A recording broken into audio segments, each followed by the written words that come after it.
আসসালামু আলাইকুম ওয়া রাহমাতুল্লাহি ওয়া বারাকাতুহু। অনার্স সেকেন্ড ইয়ারের শিক্ষার্থীদের জন্য আজকে আমরা ইন্টারমিডিয়েট অ্যাকাউন্টিং এর চ্যাপ্টার 7 ক্যাশ ফ্লো স্টেটমেন্টের একটি ম্যাথ সমাধান করব। তোমরা যারা প্রথম ক্লাসটা দেখোনি অবশ্যই প্রথম ক্লাসটা দেখে নিবা। যে প্রথম ক্লাসের মধ্যে আমরা বেসিক নিয়ে আলোচনা করা হয়েছে।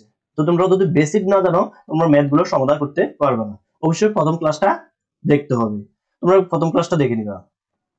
আর যারা আমাদের অনলাইনে ক্লাস করতে চাও তোমরা হোয়াটসঅ্যাপ নাম্বারে যোগাযোগ করবা। চলো আমরা কোশ্চেনটা পড়ি। এটা হচ্ছে আমাদের question problem 2। Ramana limited has the following the activities in 2014। Machine purchase করা হয়েছিল। মেশিন যেহেতু ক্রয় করা হয়েছিল তখন এটা কোথায় যায়? ইনভেস্টিং এর মধ্যে যায়। আমরা প্রথম ক্লাসে আলোচনা করছি মেশিনটা কোথায় যাবে? আমাদের ইনভেস্টিং অ্যাক্টিভিটিজ এর মধ্যে যাবে। তারপর দেওয়া আছে আমাদের sales of investment for cash. এটা ইনভেস্ট লেখা আছে যেহেতু এটা ইনভেস্টের মধ্যে যাবে। যেহেতু আমাদের প্রশ্ন বলা হয়েছিল কি ফাইন্যান্সিং অ্যাক্টিভিটি করার জন্য। তারপর বলা হয়েছে আমাদের কি insurance of common stock.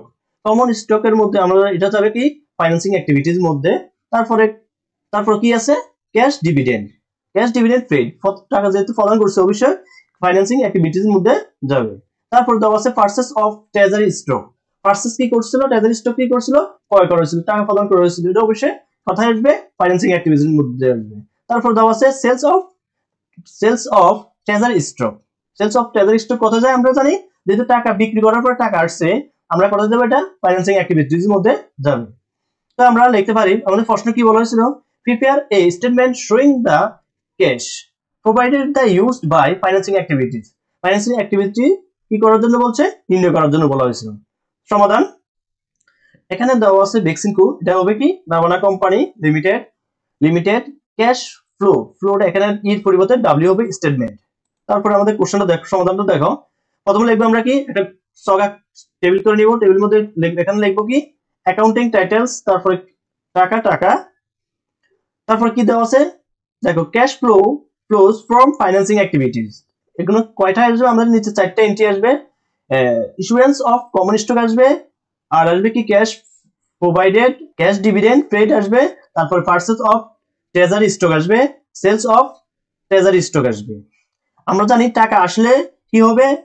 Financing অ্যাক্টিভিটির মধ্যে যোগ হবে। আর যদি টাকা প্রদান করতে হয় তখন কি করতে হবে? মাইনাস করতে হবে। দেখুন যেহেতু আমাদের ইন্স্যুরেন্স অফ কমন স্টক কি করা ছিল?